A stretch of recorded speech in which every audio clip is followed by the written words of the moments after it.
Business transaction क्या होता है? बिजनेस ट्रांजैक्शन का मतलब है हर वो इकोनॉमिक एक्टिविटी जो बिजनेस के फाइनेंशियल पोजीशन में हलचल मचा दे। बिजनेस का फाइनेंशियल पोजीशन यानी एसेट्स, लायबिलिटीज और कैपिटल में बदलाव ला दे, हम ऐसे इकोनॉमिक एक्टिविटीज को बिजनेस ट्रांजैक्शंस बोलते हैं। जैसे purchase of goods, sale of goods. अगर आप गुड्स परचेज कर रहे हैं, अगर क्रेडिट में परचेज कर रहे हैं तो आपका लायबिलिटी बढ़ रहा है, अगर आप कैश में परचेज कर रहे हैं तो आपका कैश बढ़ रहा है, यानी एसेट्स बढ़ रहा है। यानी जब भी बिजनेस के फाइनेंशियल पोजीशन में कोई हलचल हो, कोई चेंजेस हो, तो ऐसे एक्टिविटीज को हम लोग बिजनेस ट्रांजैक्शंस बोलते हैं।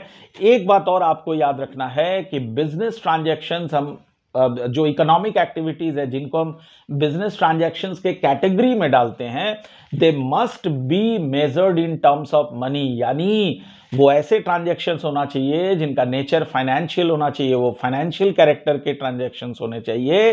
कोई सोशल एंगेजमेंट को हम लोग बिजनेस ट्रांजैक्शन नहीं बोलेंगे। जैसे फॉर एग्जांपल, बिजनेस का जो प्रोपराइटर है उसने अपने फ्रेंड के लिए एक बर्थडे गिफ्ट परचेज कर लिया, तो ये सोशल एंगेजमेंट हो गया, इसको मैं बिजनेस ट्रांजैक्शंस में इंक्लूड नहीं कर सकता। फॉर एग्जांपल, एक बिजनेस है और उसमें दो मैनेजर्स है, एक परचेज मैनेजर है, एक प्रोडक्शन मैनेजर है, दोनों में झगड़े हो गए, बिजनेस को काफी ज्यादा इंपैक्ट कर सकता है ये, पर इसको मैं बिजनेस ट्रांजैक्शन में इंक्लूड नहीं करूंगा। क्यों नहीं करूंगा? बिकॉज वो जो झगड़ा है उसका जो इंपैक्ट है it's not measurable in terms of money. मैं ये नहीं कह सकता उसने उसको 50,000 का थप्पड़ मार दिया, इसने उसको 1 लाख का उठाया, 20,000 का पटक दिया, ऐसा मैं नहीं बोल सकता।